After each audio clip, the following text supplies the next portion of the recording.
நீங்க ஜிம்முக்கு போறீங்க ஆனா எந்த ஒரு ரிசல்ட்ஸும் இல்லை. ஹாய் கைஸ், நான் உங்க அமீர். நீங்க ஜிம்முக்கு போறீங்க ஆனா எந்த ஒரு ரிசல்ட்ஸும் இல்லை.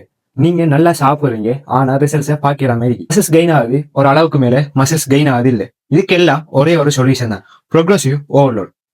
ப்ரோக்ரஸிவ் ஓவர்லோட்னா என்னன்னு சொன்னா, இப்ப நீங்க மசில்ஸுக்கு ஒர்க் அவுட் பண்ணும்போது அதுல விழுகிற அழுத்தம், இப்ப பைசப்புக்கு ஒர்க் அவுட் பண்ணும்போது பைசப்ல விழுகிற அழுத்தத்தை கொஞ்சம் கொஞ்சமா இன்க்ரீஸ் பண்றது, அழுத்தத்தை கூட்டுறது, ஒவ்வொரு வீக்கா கூட்டுறதுதான் ப்ரோக்ரஸிவ் ஓவர்லோட். இப்ப நீங்க கேட்கலாம், ஏன் நான் ப்ரோக்ரஸிவ் ஓவர்லோட் செய்யணும்? ப்ரோக்ரஸிவ் ஓவர்லோட் செய்யறதால என்ன நன்மை? நீங்க பைசப்புக்கு ஒரு 10 கிலோ டம்பிள்ல ஒரு வீக் அடிக்கிறீங்கன்னா உங்களோட மசில்ஸ் டேமேஜ் ஆகும். நீங்க ப்ரோட்டீன் சாப்பிடும் போது உங்களோட மசில்ஸ் பெருசாகும்.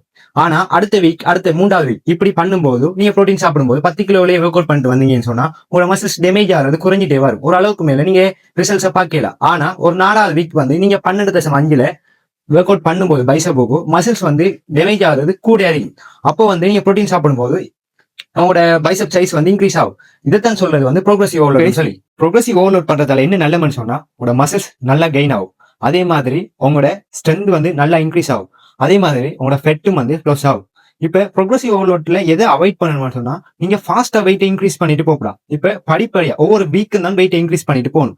ஏன்னு சொன்னா, இப்ப 10 கிலோல போட்டுட்டு டிரெக்டா 15க்கு போகலாம், 12.5 அப்படிதான் இன்க்ரீஸ் பண்ணி போகணும். ஃபைனலி கேஸ், இதான் ப்ரோக்ரஸிவ் ஓவர்லோட்ற கான்செப்ட். இந்த வீடியோவால உங்களுக்கு ஏதாச்சும் ஒரு பலன் வந்தடையும் என்று நம்புறேன். உங்களால முடிஞ்ச சப்போர்ட் எனக்கு தாங்க கேஸ். நன்றி.